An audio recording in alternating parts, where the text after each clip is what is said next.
স্মিতিস cartoon house.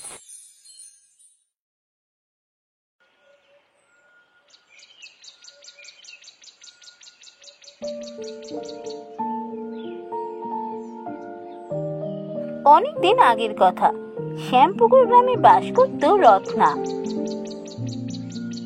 রত্নার বাবা ছিলেন গ্রামের ধনী ব্যক্তিদের মধ্যে একজন। ওদিকে রত্নার 7 কুলে আপন বলতে বাবা ছাড়া আর কেউই ছিল না। তাই যখন রত্নার বাবা অসুস্থ হয়ে পড়লেন, তখন তিনি রত্নার জন্য ভীষণ চিন্তিত হলেন।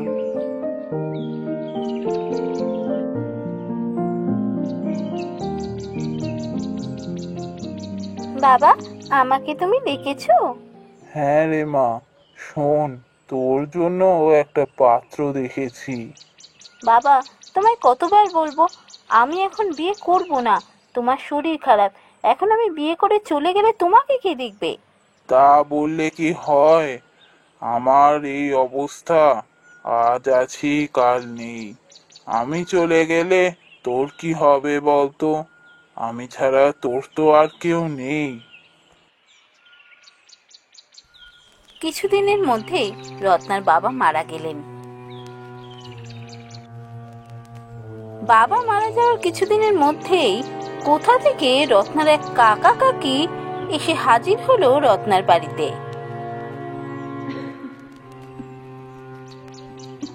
এরপর বেশ কিছুদিন কেটে গেল।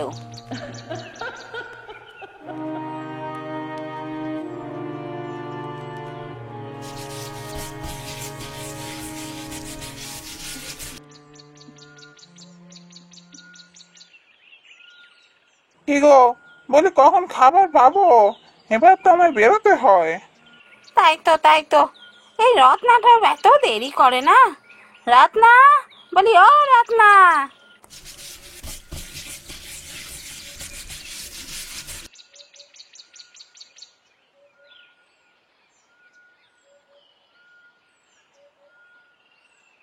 বলো কাকি, আমাকে ডাকছিলে? হ্যাঁ ডাকছি। বলি কাকা তো বেরোবে, সে হুঁশ কি আছে? বেলাতে অনেক হলো, এবার খাবারটা বার। আমি একটু পরে খাবার দিচ্ছি। আমি এখন বাসনগুলো ধুচ্ছি, ধুয়ে নিয়ে আমি রান্না চাপাবো, তারপরই খাবার দিয়ে দেবো। কি, তুই এখনো রান্না চাপাসনি? হ্যাঁ রে, তোর আক্কেল বলি হারি, কাকাটা বেরোবে তুই জানিস না? উঠতে দেরি হয়ে যাচ্ছে, এখনো রান্না চাপায়নি। কখন খাবে, কখন বেরোবে? বলি আমাদের যে পেটে ছুঁচে ডন বৈঠক দিচ্ছে, সেদিকে তোর হুঁশ আছে? আমি কি করব, আমি তো সকাল থেকে পরপর কাজ করে যাচ্ছি। আমার শরীরটা আজ একদম ভালো নেই, তাই একটু উঠতে দেরি হয়ে গেছে। আজ আমার খুব জ্বর। দেখেছো, দেখেছো কেমন কথা শোনাচ্ছে? দেখেছো, সকাল থেকে নাকি ও একা কাজ করে যাচ্ছে, আর আমি নাকি বসে আছি। আমি তা কখন বললাম? আমি বললাম আমি পরপর কাজ করে যাচ্ছি, আমি তো আর কিছু বলিনি। দেখেছো, দেখেছো মুখে মুখে কেমন কথা বলছে, দেখেছো? তাই তো, এই তুই কাকির মুখে মুখে এরকম কথা বলছিস কেন রে? আজকে তোর খাওয়া দাওয়া বন্ধ, এটাই তোর শাস্তি।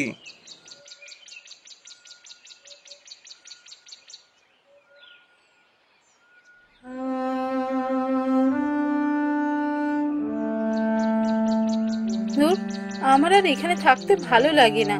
সারাটা দিন কাজ করা, তারপর ভরপেট খেতেও দেয় না, আর কথায় কথায় খাওয়া বন্ধ করে দেয়। শরীর খারাপ থাকলেও কোনো নিস্তার নেই। এর থেকে পথে পথে ঘুরে বেড়ানো অনেক ভালো। আমি আর এখানে থাকবো না, এখান থেকে চলে যাব।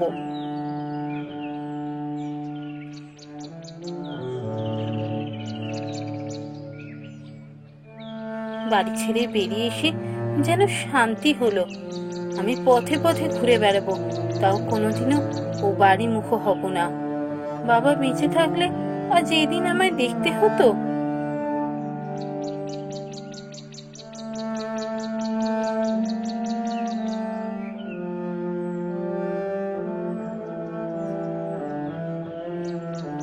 আর যে চলতে পারছি না, খুব শরীর খারাপ করছে।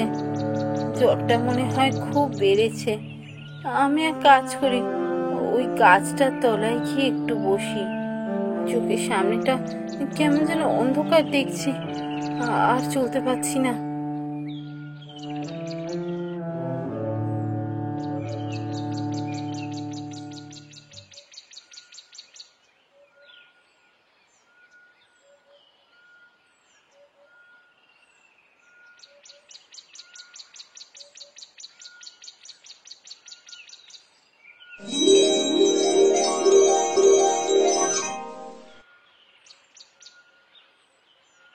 কে কে আপনি?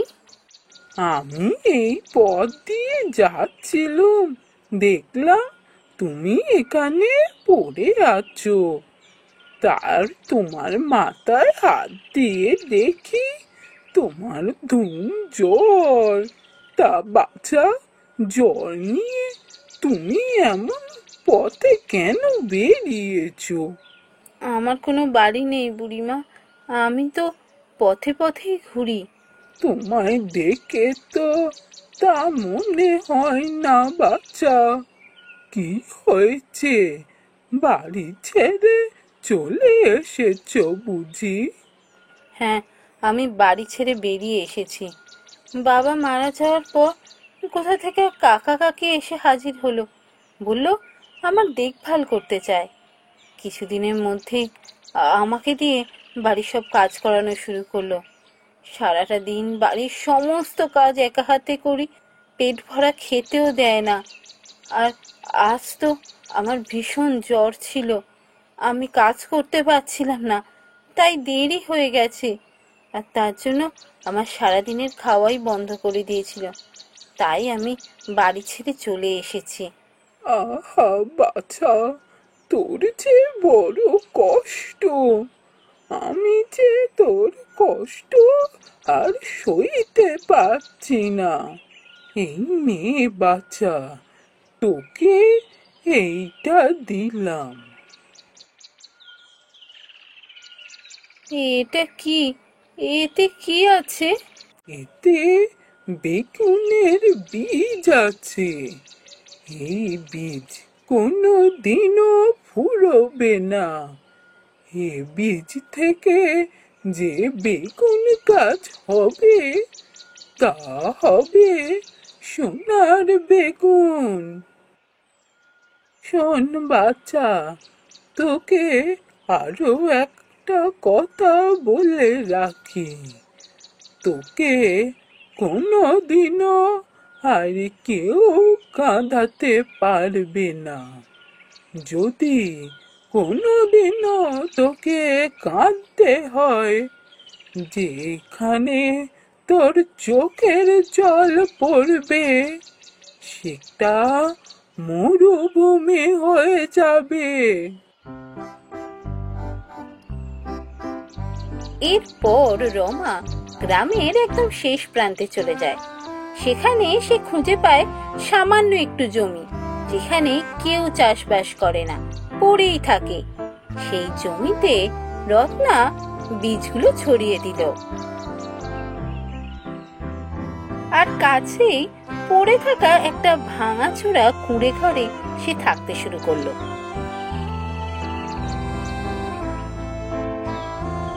এরপর বেশ কিছুদিন কেটে গেল।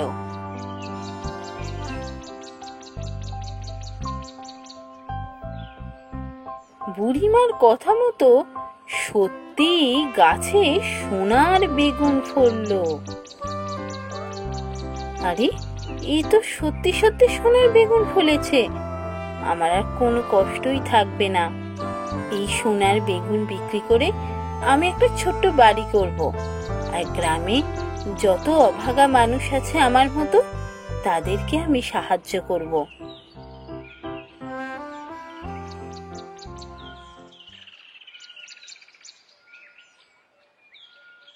দূর দূর দূর, রত্নাটা চলে গিয়ে বিপদ বাড়লো। সারাটা দিন আমাকে কাজ করতে হয়। না, রত্নার উপরে একটু বেশি বোধহয় অত্যাচার করে ফেলেছিলাম। একটু ভুলিয়ে ভালিয়ে ভালো মন্দ কথা বলে রেখে দিলেই ভালো করতাম।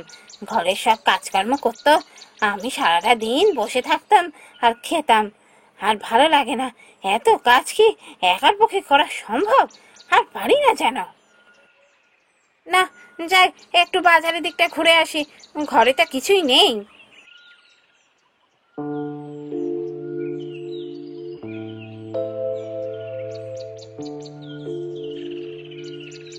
আরে রত্না গেল না?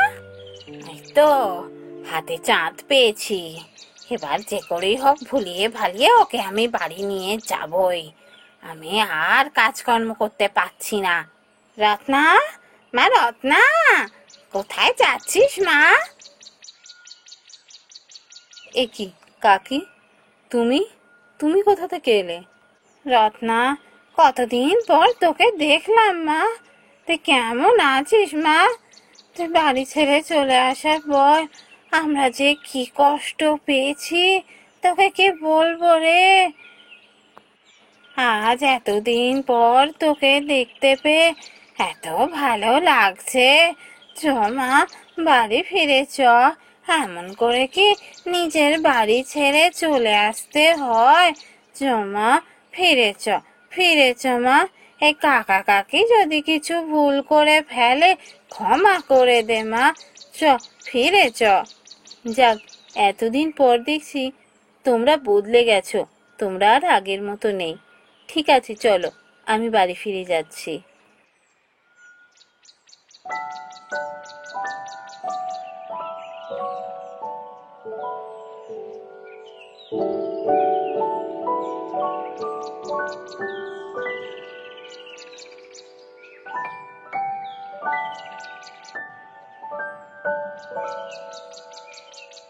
এই দেখো, কাকে ধরে এনেছি। রত্না, তুই কোথায় চলে গেছিলি? একে তোর গায়ে এত সোনার গয়না, কোথায় পেলি এসব সোনার গয়না? তুই চুরি করেছিস, নিশ্চয়ই চুরি করেছিস। তোমরা একটুও বদলাওনি, আমি বাড়ি ফিরে এসে খুব বড় ভুল করেছি। ছেড়ে দাও, আমি আমি চলে যাব। আমি এখানে আর কোনোদিনও আসবো না। চলে যাবো বললেই কেন চলে যেতে দেবো ওকে? বল বলছি, কোত্থেকে পেয়েছিস এসব সোনার গয়না? কোথা থেকে চুরি করেছিস তুই? এদের ব্যবহারে আমার চোখ দিয়ে জল বেরিয়ে আসছে, কিন্তু না, এখানে আমি চোখের জল পড়তে দেবো না। এদের শায়েস্তা করতে হবে। আমার চোখের জলের সঠিক ব্যবহার করব আমি। বলছি, সব বলছি, আগে তোমরা আমাকে খেতে নিয়ে চলো। আমার কাছে একটা জাদুর বীজ আছে, সেই বীজের জন্যে আজ আমার এই অবস্থা। খেতে নিয়ে চলো, সেখানে গিয়ে আমি সব কিছু বলবো।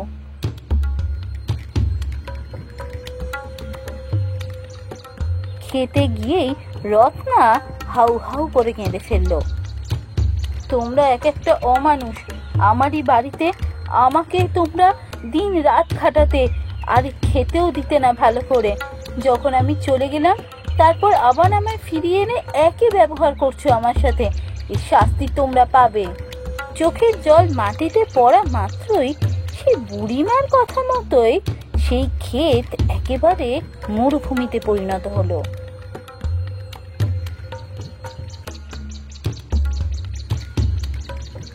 হায় হায় হায়, এ কি হলো? এ তো চারদিকে খালি দেখি বালি আর বালি। এ খেতে আর তো ফসল হবে না, একেবারে মরুভূমি হয়ে গেছে। এসব কি হয়ে গেল? এবার কি হবে আমাদের?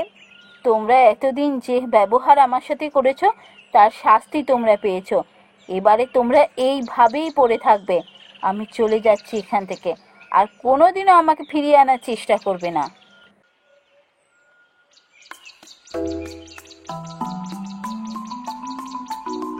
এরপর রত্নার কাকা কাকি তাদের নিজেদের ভুল বুঝতে পারে আর রত্নার বাড়ি ছেড়ে চিরকালের মতো চলে যায়।